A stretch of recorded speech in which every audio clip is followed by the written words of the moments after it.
we are excited nonetheless to have an incredible speaker with us, who I'm really just tickled that she said yes. We are joined today by Dr. Pam Wisniewski. Pam was my postdoc advisor at Vanderbilt University in the computer science department. So the question always is, what's a nice social organizational psychologist like you doing in a place like that? And the opportunity really came about because Pam's work looks at one of the most important topics that exists in our world right now, and that is teen online safety. So we see every day the harms that social media can cause. And at the same time, we also see the benefits that young people today derive from being able to connect with peers on the internet. We see the incredible learning opportunities that are available because we have the web. And it's also really important that we're equipping young people to be able to navigate this increasingly digital world as they mature and come of age. So Pam's work has really run the gamut in the human-computer interaction space, everything from building and testing applications to really talking to youth. And also, in some cases, having youth being willing to give up data and information, being volunteering to share it, and being able to engage really with young people and bring their voice to the table in a space that so often has adults talking at them. Pam's work is really unique in that she really centers young people. So it was a joy to be a postdoc in the lab. I'm very happy that we're still collaborating, and there's no way I could do justice to Pam's background. So Pam, I'm going to turn it over to you to introduce yourself and just again say thank you so much and how grateful I am that one, you're my advisor and my friend, and also that you're here. Well, after working for me, you can't ever get rid of me, so you're stuck with me from now on. Thank you, everyone, for being here. Just a brief introduction. I was recently at Vanderbilt University, but I'm actually going back to Florida and will be at Florida International University come this fall. And my research is in human computer interaction. It's at the intersection of social computing, so how we use technology to connect with one another, and then usable privacy, security, and online safety, the unintended consequences of when we do go online to connect with other people, and now AI. And so in that space, most of my funded research has been in adolescent online safety and risk. My research was one of the first to propose a resilience-based approach rather than an abstinence-only based approach to online safety, that we have to teach our teens and empower them in online spaces so that they can benefit from online engagement rather than just trying to shield them from any and all risks that they encounter online. And also taking a safety by design approach. That was the topic for my NSF Career Award, where the idea is we need to embed safety features and developmentally appropriate affordances within the technologies that teens engage with so that it can keep them safe by design. And you're actually going to see a lot of that now in some of the current legislation towards age appropriate design and safety by design. While the antithesis of that argument is doing blanket bans for social media and other technologies for our youth. In my research, I draw very strongly from developmental psychology on resilience-based frameworks and taking developmentally appropriate steps to parenting. For instance, I draw a lot from the work of Diane Baumrind about the parenting styles of like authoritarian versus authoritative parenting when it comes to digital technologies and mediation. But like Liz said, the main crux of my work has been focusing on taking a teen-centered approach, using co-design and interviews and data donation studies to really get an evidence-based understanding of the digital lives of our youth so that we can protect them in evidence-based and robust ways that are not just knee-jerk reactions because of fear-mongering. So that's my work in general, but also more broadly when we talk today, I'd love to talk about just how like consulting psychology and HCI and tech really intersect. One of the things that I was joking with Liz about when I first joined the call is like, I'm actually envious of this group because you have the credentials that I don't have that people tell me I need. Because as somebody who sits at the intersection of technology and the social sciences, I often hear in rooms, even though, you know, my publication record might be great and I have the grant funding to show it, oh, your work's not technical enough to make a contribution to computer science. Or on the other side of, oh, well, you don't have the background required to do psychology based research with teens. And so really my field is one of those bridging fields, and I love to engage with all of you and find ways that we could maybe collaborate and work together as well, because HCI is a bridging field of bringing different disciplines together to come up with reasonable solutions that actually work for humans. So with that, I'll let Liz take me wherever she wants to go with the next question. So what you brought up is a really important topic for me, which is how we get into interdisciplinary spaces, multidisciplinary spaces, and really work well together.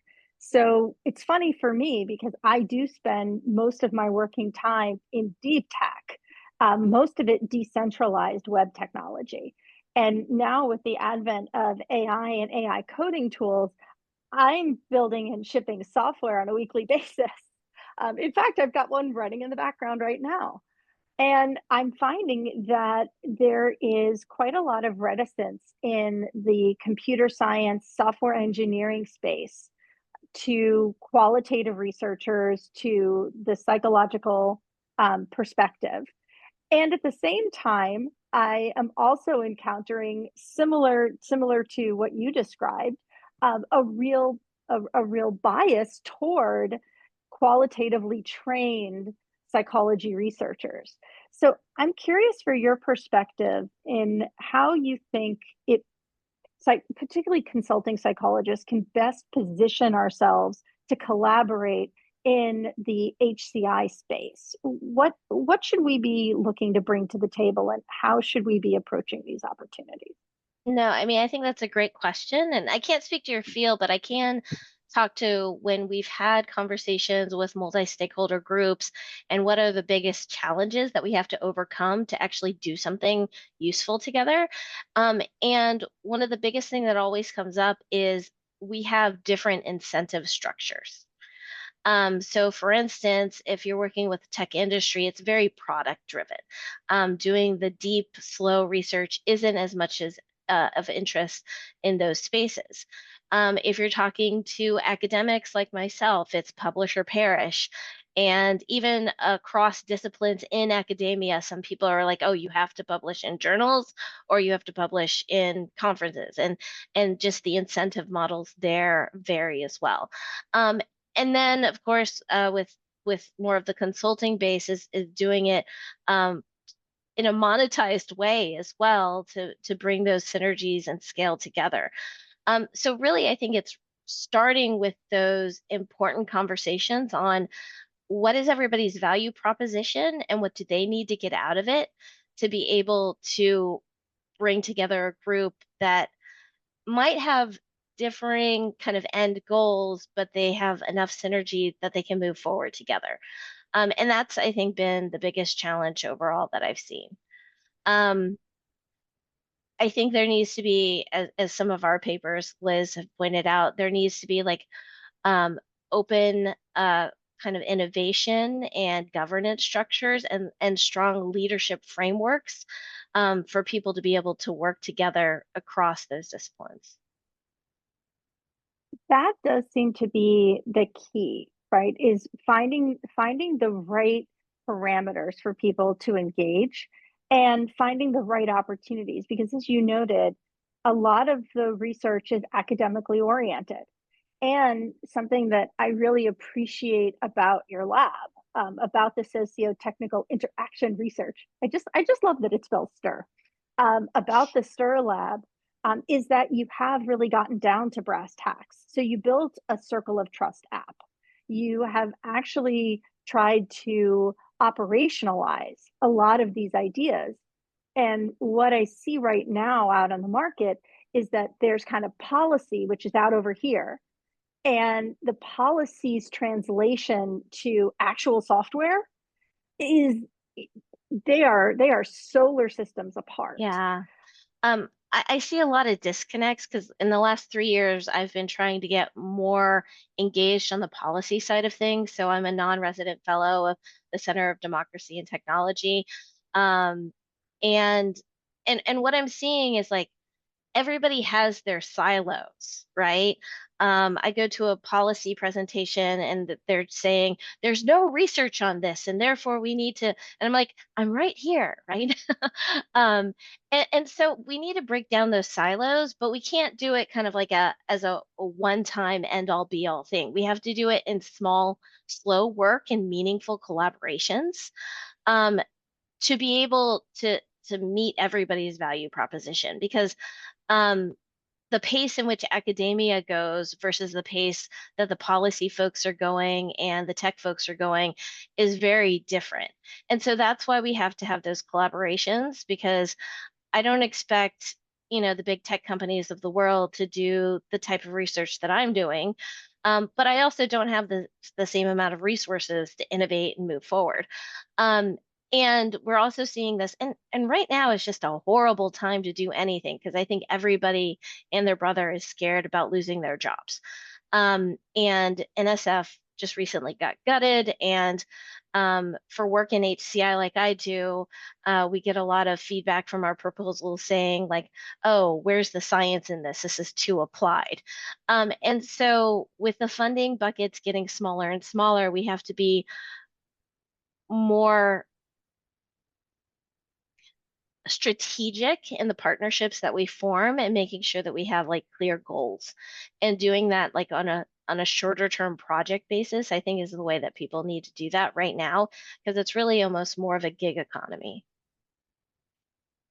And if anybody wants to ask a question as we're talking, because it sparks interest or curiosity, please feel free to raise your hand and we're happy to involve other folks in the conversation. So Pam, one of the things that I have looked a lot at, as you know, is privacy.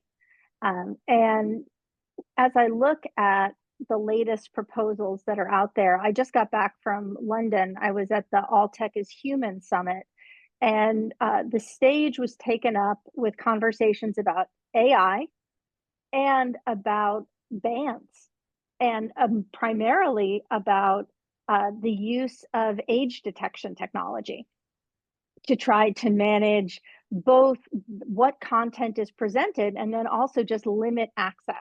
So block and restrict. And one of the things I noticed was not getting a lot of attention were the unintended downstream consequences of applying this technology. And so I'm curious from your perspective, as you think through the consequences of the policies that are out there, knowing how it ends up being translated into software, what are the things that you're most keeping an eye on right now? Sure. So one of the fallacies of banning youth from digital platforms like social media is that then they will be safer. What I know in working with teens is they will find a way to be on those platforms anyway.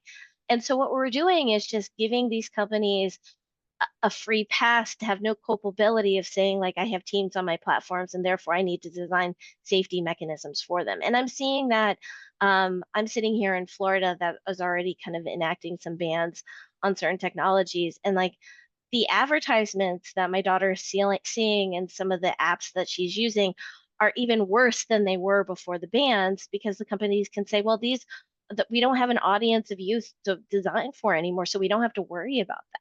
And so we have to be careful thinking that bans are going to shield and protect because what we know about teens is they're very tech savvy to some extent.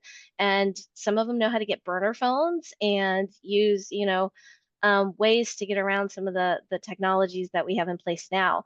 When we go towards technologies like age verification, I kind of draw some lines. Like I posted recently on LinkedIn that I'm for age verification for pornographic websites, because porn in general is already illegal for minors. And so enforcing that seems reasonable to me. But what people are worried about is that these then is going to create this slippery slope to then we'll be able to use age verification to ban minors from social media. And I'm really not for that, because we're banning them from something that's not really illegal for them to use. Yes, there's negative consequences, but there's also beneficial and protective factors of being able to engage online for many youth. Um, and so I think when I put my pulse on the finger of what direction we need to go with that, some of the work that I did last year with DARPA ISAT study group is we were looking at a way to create universal, decentralized, and privacy preserving digital personhood credentials. As you can see, like some states are moving towards digital licenses, and people are using Clear at airports. And so there's this idea that as technologies advance, we'll be able to have these digital credentials that can, one, move beyond a captcha to verify, hey, is this a person or a robot? Or two, I don't need to know exactly who this person is, but I need to know some verifiable credentials about them. Like, for instance, do they work for this company, or are they of a certain age, or do they have some other characteristics that is important for this level of interaction? And that's really important even for things like misinformation and disinformation being spread on the internet. We recently saw a case of a CEO who was outed on a jumbocam, and a fake apology came out, and people were believing that. And so how do we like verify those sources, even not at the level of like the individual person? And so making sure that if we are developing technologies for age verification, that we're doing it in a way that's privacy preserving, and we don't have like Big Brother who has like our eyeballs being scanned for every interaction that we have online, because anonymity is like in some ways a First Amendment right, to be able to go on the internet and not be known and be able to get information. And honestly, I afford that to our youth as well. There's some teens who do not feel safe in their homes, and so they might need to go online to get resources. And if we start age gating platforms, not because they're illegal, but just because we don't think it's safe for them, and we're not giving them other safe spaces, I think we're going to create even more problems related to the mental health and safety of our youth. Did I answer your question? I kind of went on a tangent. You answered it thoroughly, and then you kind of loop back around to where I was thinking about going next, which is that so much of your work has really centered, not, I mean, of course it centers teens, but you've really made a point of looking after the most vulnerable of groups. And so much of your work has looked at the experience of LGBTQIA plus youth and the different mechanisms that they use the internet for, and how they use social media. And as you said, depending on the home, a youth may not feel physically safe in their home, and or psychologically safe, and may not feel that they have access to any resources that can tell them about themselves and natural curiosity. You've also done work with foster kids and looking at, again, how young people can use the internet for, in some ways, escapism, but in Hmm. other ways, learning. And I'm curious how you see the psychology and the theory, the frameworks, the practice that we all come from. How do you see that knowledge being valuable in those spaces in particular? Oh, that's a great question. So for instance, in some of the early work that we did for foster youth and their online safety, one of the things that we uncovered is that foster parents are pretty low tech savvy. And some of the risks the teens are encountering are even higher risk than the typical teen population. And so they often resort to flat out bans and restrictions in the home, which only contribute more to the digital divide for foster youth, right? And other things that we've seen is that LGBTQ plus youth who see more sexualized messages in private messaging platforms, they actually reported higher levels of well-being, um, possibly because it's giving them access to resources that give them a sense of identity. And then we've also done some work with autistic young adults and how they use the internet to scaffold social interactions. And so I think the way that psychologists can really help in this space is really unpacking the nuance and the vulnerabilities of the different populations to help researchers, technologists, computer scientists really understand the nuance of these problems, right? Because what we found with autistic young adults is that some of the affordances of the platform were taken too literally. Like they were getting upset because just something simple like a visibility feature of like somebody saying that they're available online to chat would make them anxious and upset if somebody didn't respond to them because they were available to chat, not realizing that that social cue was explicit, but like it might not match the context of that person's situation. And so really thinking about how we could redesign some of those, it's just social cues within a platform to not be as confusing. For LGBTQ plus youth, I think one of the major concerns that we have with some of the legislation that's coming down the pipeline is that some of the sexual health information that they're seeking will go away because it'll be classified as pornographic or something that they're not allowed to access. And then the risk there is then they're going to the dark web and interacting with even riskier and more dangerous people. And so it's really the psychologists in the room who could say, well, why don't we develop some safe resources for sexual health for LGBTQ plus youth so that they don't have to go to those more dangerous spaces of the web to try to seek out information and support. Um, why don't we talk about neurodiversity and how that can lead to more inclusive design? And then for the vulnerable youth in the foster care system, thinking about ways that we can build social ecological frameworks of support beyond just the foster parent. One of the things that we saw was a tension between foster parents and the child welfare workers because they're like, oh, well, you need to give the teen technology because they need a sense of normalcy. But and then at the end of the day, if they're using that technology to abscond and run away to be with their abuser, like the foster parents can't do that because they're in charge of their physical safety. And so, like, really unpacking some of the nuances that you all already know are there, that the computer scientist who's developing a new algorithm for risk detection might not think about or the tech company when they're designing for a mainstream user um, doesn't realize the unintended consequences of surveillance technologies for when it comes to intimate partner violence. So we're the ones in the rooms who need to bring up those important and pressing questions because the people who are at the forefront of the technology aren't necessarily the people who can bring those up. That really hits home for me. I spend a lot of time with developers. I spend a lot of time with people who are building actively, and there's great excitement about what they can build. There's great excitement at how quickly code can come into being now. You can ship an app in an afternoon. You could do it in an hour. And so it absolutely is like it's critical that you have the perspectives that we're bringing, as you just said. Joni, I saw your hand up.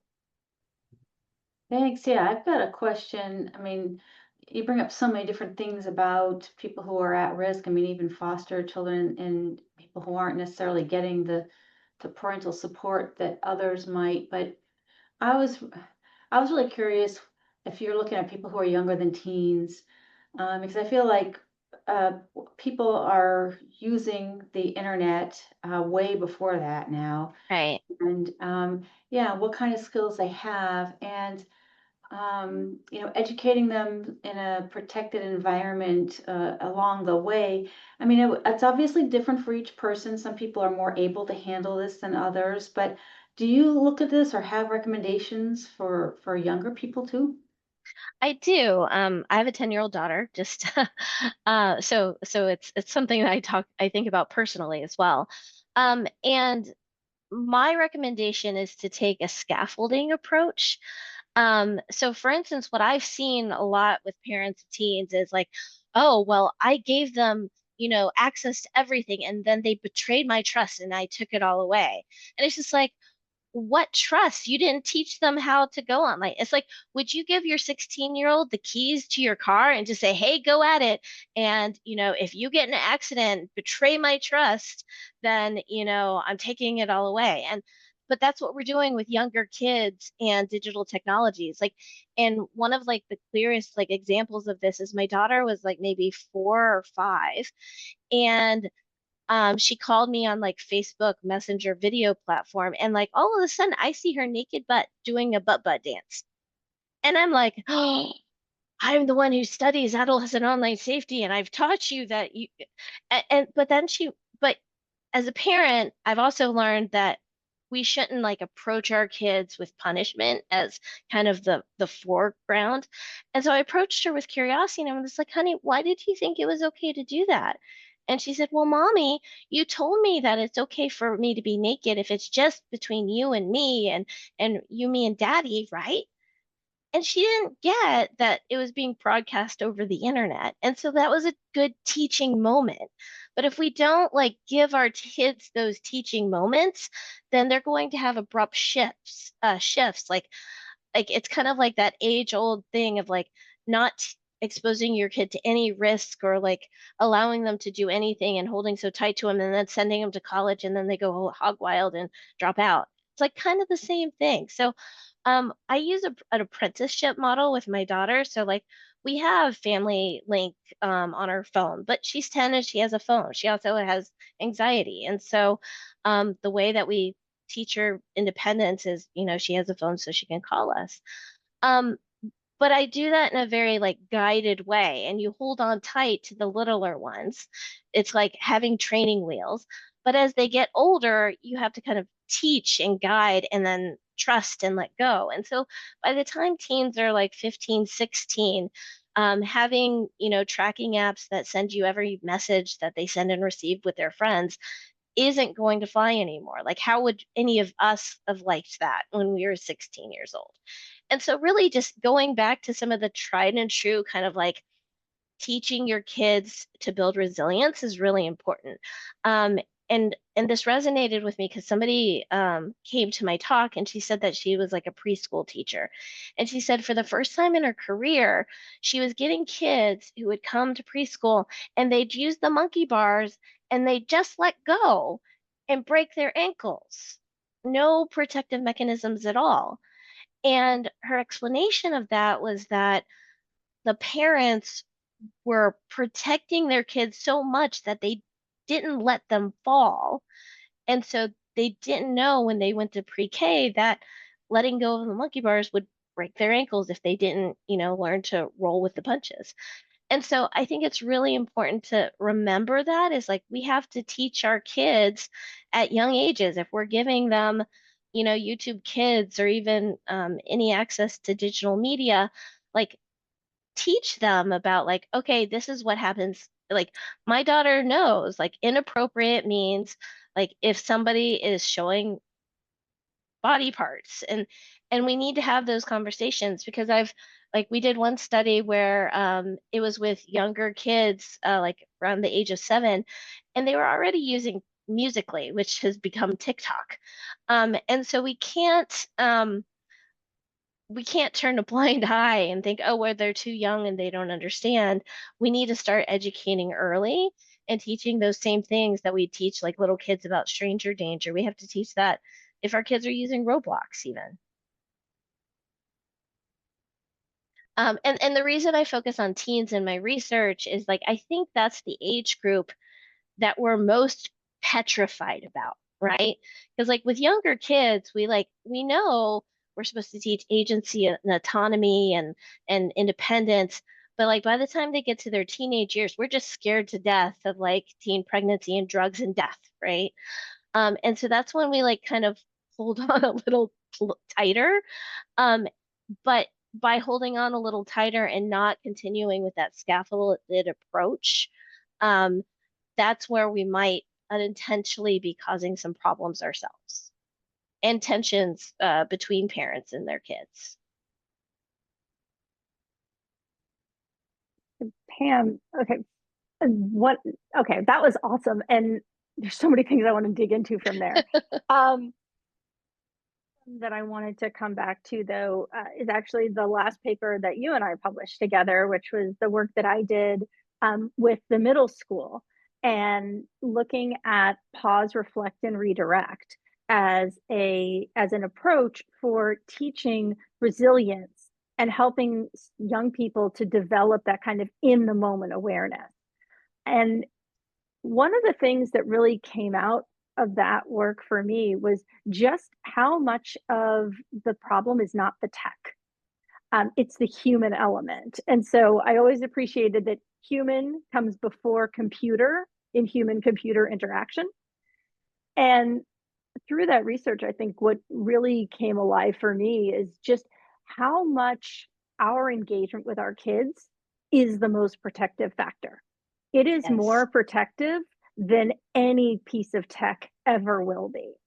And it's how do we teach our young people to be able to self-regulate in the moment when they encounter something online that's unexpected or upsetting.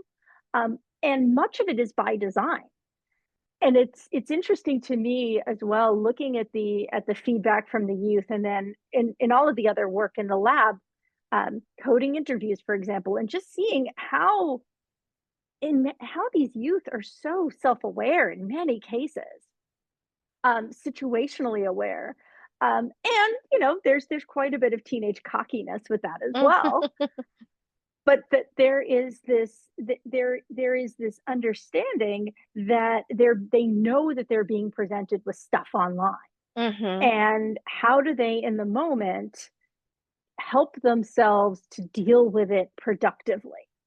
Right. And I'm curious to kind of hear your perspective, especially as a parent. What do you see as protective behaviors that parents can practice, and especially parents who are trained like the folks on this call are? But how can we kind of practice those protective um, practices, I guess, with our young people? Yeah. So, I mean, I think social stories, especially for, our autistic youth are really helpful, but even just youth in general is like doing some scenario-based role playing, where we're not clutching our pearls and saying, don't ever see this or that on the internet, and if you do, you're in trouble. Because like some of my early studies, that's literally what we would see is like a teen would be on Facebook or another social media platform, and then a naked person with a bucket of chicken on their head would like come through their news feed, and no fault of their own, they tell their parents, and then they get punished and restricted off the platform, right? And so the next time the teen in our diary study encountered something like a little bit dangerous or edgy online, and we asked them, well, did you talk to your parent about it? Their answer was like, hell no, right? So the first step is letting your teen know that you trust them, but you don't trust the internet, and that they could come to you with anything and everything. Like we've seen a rise recently in teen deaths, especially boys who are getting sextorted, and they make the mistake to send a picture, and then they feel like they're going to get in trouble by their parents because they did something wrong. And so instead of going to them for help, they think it's a better option to die by suicide. And we want to stop that behavior right now by telling parents that they need to give their kids like an SOS or one of those like exit plans. Like, I think there was a news story maybe 5 years ago about a dad who came up with the X plan. And it was about, if you go to a party and I don't even know that you're there or something, if you just text me an X, I will call you and say that you need to get home to give you some excuse, and I will pick you up and there will be no questions asked. And so I think that's really one of the things that our youth need, is to know that we're going to be their safety net and their support net. And like, we might be scared to death of some of the things that they're seeing online, but we as adults can handle it. And I think that's a story that we're not doing a great job talking to our kids about, because as adults, we're in a panic because like, I'm a Gen Xer, so like, I'm kind of the in between, but like, there's a lot of boomers out there who are just like in a panic that their kids have technology at all. And it's not like they can take it away unless they want to move to like an Amish community, because like in our schools, you have to have like Chromebooks to actually do your schoolwork, right? Um, and so we're in this world where it's this like, tech now is more like a food than a drug, and we have to learn how to use it wisely. Um, and so I think that's really like the biggest thing, is like, and we need to embed those ideas in the design of technologies. How do we embed features and technologies that allow teens to make mistakes, or to get help from a parent, or to have a conversation with a parent, rather than developing tools that are called parental controls that make teens feel like we don't trust them and that we're out to catch them in something and we're policing them. So that's really, I think, where I want the conversation is to go, is like, how can we build self-regulation tools for teens so that we're giving them some guidance, knowing that they're going to get in trouble, but that's okay. Well, mine are 11 and 13. And so to me, the joke in that is that you would say anything, you would ever use the words parental and control in the same sentence. I do not have control. And to your point, though, the thing that I feel is one of the most protective behaviors that I can practice is just reminding my girls every day that I love them unconditionally, and that they can come to me with anything, and that nothing they do will ever make me stop loving them. And that um, there's nothing that they can't tell me. And to your point about sort of the X practice, um, if they're in trouble, like, mommy and daddy are superheroes. We will fly in, and we will just love on them, and we will help them work it out. And so put up the bat signal or the X Mm-hmm. or whatever it is. But just how important it is to reiterate that message, because it gets lost really easily. But just on the converse of that, we have to think about the messages we are sending our youth. We're sending them a lot of messages of technology is bad, it's addictive, you shouldn't be using it. There should be guilt and shame associated with it if there's problematic or overuse. And we're stressed and we're frustrated and we don't know what to do. And as adults in the room, if we're sending those kind of anxiety-ridden, negative, deficit-based messages, um, our kids are going to get scared and just like tune us out and decide that we're just not with it and we don't know how to help them. Go Shannon? ahead, Shannon. I guess I'm really interested in, right, is even from really from the research perspective, because I think a lot of parents and parents, teachers, people in children's lives, and heck, all over the place, we're not even aware necessarily of those signals. And so, I think a lot about the conversation that's happened around fat shaming and body shaming. And many of us, like I didn't, but a lot of people grew up with moms that made certain types of comments, and they never occurred to them for that might have been creating shame, blame, and guilt in their children. And now we've maybe started to turn the corner on that, and people know a little bit more. Some of that comes out of research. And I don't really have a question so much as just seems like a ripe area to gather data, because otherwise people won't believe it and they won't recognize it in their own patterns and what. Right. And as you said that, I have a 4.5-year-old granddaughter, right, who uses her technology and loves her stuff. Um, and I wonder, what messages are we sending to her? We made a choice early on that we didn't put a lot of boundaries and allowed her to make a lot of free choices with it, just like other toys that she could play with, and found that she made frankly better choices than we would have put boundaries around just naturally. So we ran with that. But I don't know that that's the right choice or not, who knows yet. But that was have you done research or identified some of those maybe unconscious or things that people are doing that they're not aware of are sending Mm-hmm. like messages that are messing with kids' thought process around tech? No, definitely. So I mean, like the general message in my research is taking this resilience-based approach and stop being abstinence only for our kids. And like I'm kind of fighting my field because there's like so many people who are like buying into the moral panic because that gets you more publications and more grants. Um, but if we're moving towards bans, that's going to really disadvantage some of the youth who are really benefiting from these technologies. We did publish one paper back in like, oh, it was like 2018. I literally titled it, because I'm from Gen X, Parents Just Don't Understand. And we're really trying to call out like how parents were so judgmental in these spaces, and it wasn't helping the youth navigate some of the issues that they were coming into online.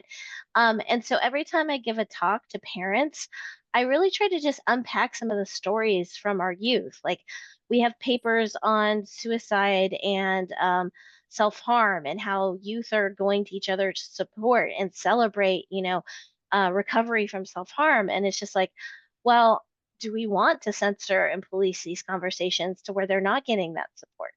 And like Liz said, teens are very aware of these issues, and in some ways, they navigate them more sophisticatedly than we do.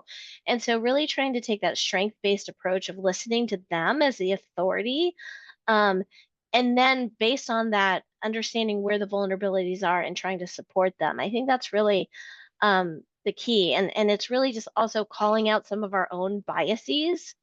Because when I first started in the space, it was on a grant proposal that framed it as, oh, well, those stupid kids, they keep sharing so much information about themselves online that's putting them at risk of all of these like things like sexual predation. And I'm just like, that's victim shaming, because like we as adults, we share just as much stupid information.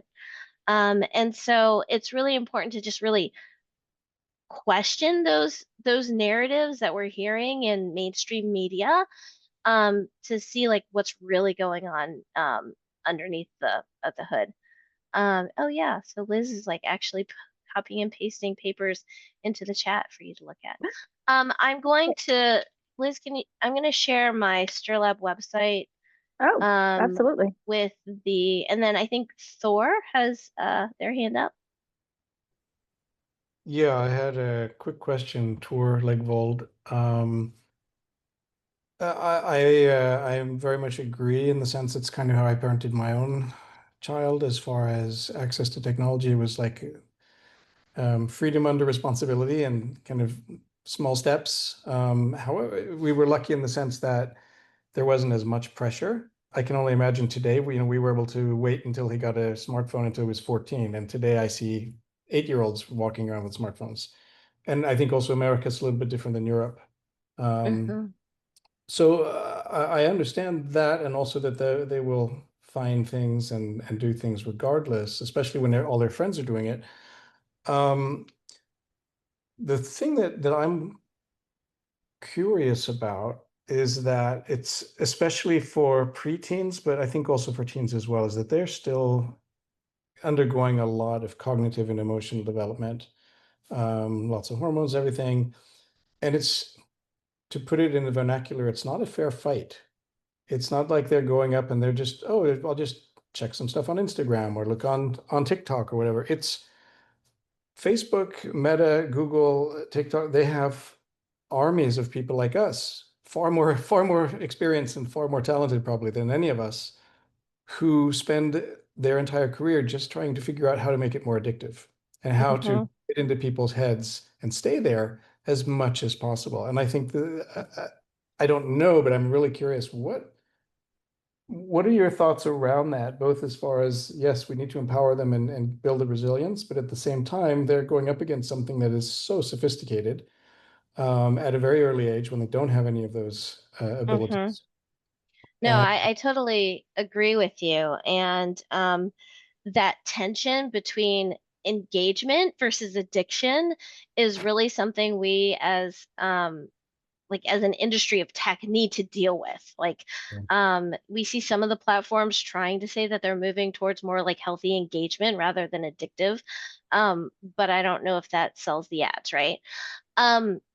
So my thought is that we need to do this thoughtfully through design, because like when you get to the point where you say there's a blanket solution for everyone and that's like a ban, that's never going to be the right solution, because you don't know how many people you just cut off from their lifeline, for instance. But at the same time, there are things we can do. Like we know that infinite scrolling keeps people engaged too long. And so like targeting the features that are problematic, like the bane of my existence right now are reels, because my ADHD daughter, like you and myself, sometimes you're just like, oh, that looks interesting. Let me click. And you're like, that was 2 minutes wasted of my life, right? And so there's no way to regulate that because you don't know what you're getting yourself into. And it's addictive because like you can just click on the next one. And so moving towards intentional design, like having autoplay turned off by default on Netflix and YouTube, that makes a world of difference. There's research that shows some people have like a nighttime setting on their phone to turn it into black and white because it just makes it less engaging for us so we can go to bed, and also does stuff with blue light and sleep. So anywhere we can do intentional design to help fight back, because like there's dark patterns, and I want to start creating like light patterns of like these are the things that we can do to help people, like being able to turn off reels, being able, like on Facebook, I used to have a setting where you can say, if I've been on Facebook for more than 2 hours, give me a notification, things that raise awareness. And so advocating for those things, like intelligent defaults that make sense, plus design-based features that help empower people, that's really the direction that I would go. So two follow-up really quickly, and I don't want to take all the time here. I see other people have questions. First, directly related to that, are the manufacturers actually going to implement that? Because that's against their commercial goals. They don't want to give people that empowerment and that choice. So I'm wondering, there's obviously a conflict of interest there. And the other thing that I want to just also briefly touch on is that I see there's, in Europe, it's already been done for a while, and here they're starting to move towards phone-free schools, so that there is at least an opportunity to interact socially and analog much of the day before people go back to their screens. Could you just definitely touch on this? So I'll take the second question first, because I can have a quicker answer. Like my daughter's in an online school right now, but if she was back into an in-person school and there was a phone ban, I would be writing it into her IEP for her to be able to have a phone, because her level of anxiety, she needs to be able to contact me in the sense of emergency because she's dealt with trauma, right? And so like it's really moving towards those bans to the point where there's no individual plan that we can help certain youth. That's where I worry about the direction that we're going, right? Because there's no way to build in that flexibility for those who might need it. On your first question about conflicts of interest and will tech companies do any of this good stuff, my first reaction is, let me push back a little bit, because I've worked with some of the folks who are the UX researchers at Meta and other places, and they are trying to solve some of these problems and are trying to actually do some stuff for trust and safety and youth protection, and they actually care. Does that sometimes conflict with their bottom line? Yes. But at the same time, I think we're going to have this environment where there's regulation and policy that kind of push things in a direction that we need. For instance, in the US, when I think it was SOSTA and FOSTA or something, whatever the acronym was, where online platforms could be culpable for like sex trafficking, Craigslist personal ads like went away that day. Right. So there are regulations that we can do. I just hope that the regulations are more towards like age appropriate design, where we talk about the types of data that we're collecting about teens and the types of notifications we're pushing to them, instead of it being just flat out bans. I think that's really my concern. And I am a very US based person. And so I think about it from a like a civil liberties of like how much do we want to like ban and restrict of things that aren't illegal and infringe on First Amendment and Section 230 rights. So it's not that I'm like here like, yeah, all teens need to be on all the social media platforms, bruh. It's more of a, do I want to restrict those civil liberties? Thank you. Thanks for asking. Seth? Hey, yeah, so all of this has made a lot of sense.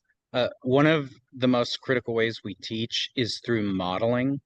And this seems to present an inherent challenge with online spaces because it's usually not cool to be in the same spaces where the adults are. And some young people view it as even invasive whenever adults do try to get into those spaces. Do you have thoughts on strategies for how to model healthy, safe online usage, computer usage in general? No, I do. And I think that's where that apprentice model really comes into play too. Like for instance, back when I was doing this research a decade ago, we would have parents say, well, I allowed my teen to have a Facebook account, but like the email address that I use is mine. And so when she gets a friend request, I use that as an opportunity to talk about whether or not this is actually a friend and we want to let that person in or not. And so like doing that co-teaching of technology use. So like on younger kids, like maybe having the app installed on your phone instead of their phone so that they don't have unfettered access, right? And so I think it's really important to like, even if the apps are kind of like all or nothing, to have that scaffolding built in some other way. And some of the things that I think that are kind of cool, like I like the model that Zigazoo is building for like the social media platform for kids. Like we're not giving kids like my daughter wants to rebuild Club Penguin and bring that back because she's like, that was a space for kids, right?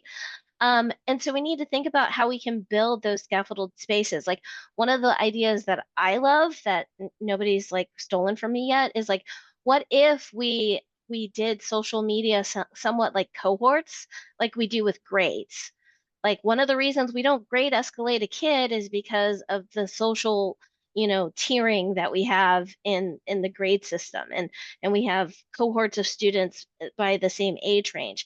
But what we have in social media is context collapse, where everybody's in one space. And so now we're moving to ban social media at the advent of AI. So now all our kids, instead of interacting with risky people online, can just have a sex bot chat bot to talk with, because that's so much safer. Sorry, I'm very tongue in cheek with some of my research.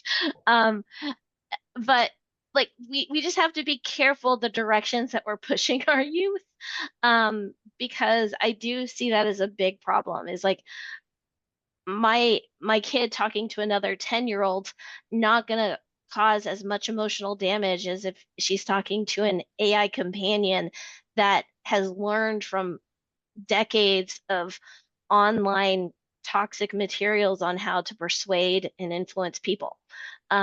So we just really have to think about scaffolding it in a way that there's learning, but not, and some risk, but not to the level of like we're giving them the free reins so that, a sexual predator shows up at our door. Hi, Michael. Hi, Pamela. Really interesting. Great research. Love it. Question for you about, I don't know if the right word is like the epidemiology. So, um, your nuance and balanced perspective is really helpful. When you're talking about children who would be harmed by being obstructed from online access, say, for example, in the school ban, what percentage of children are you talking about? Is that like 70%? Is that 10%?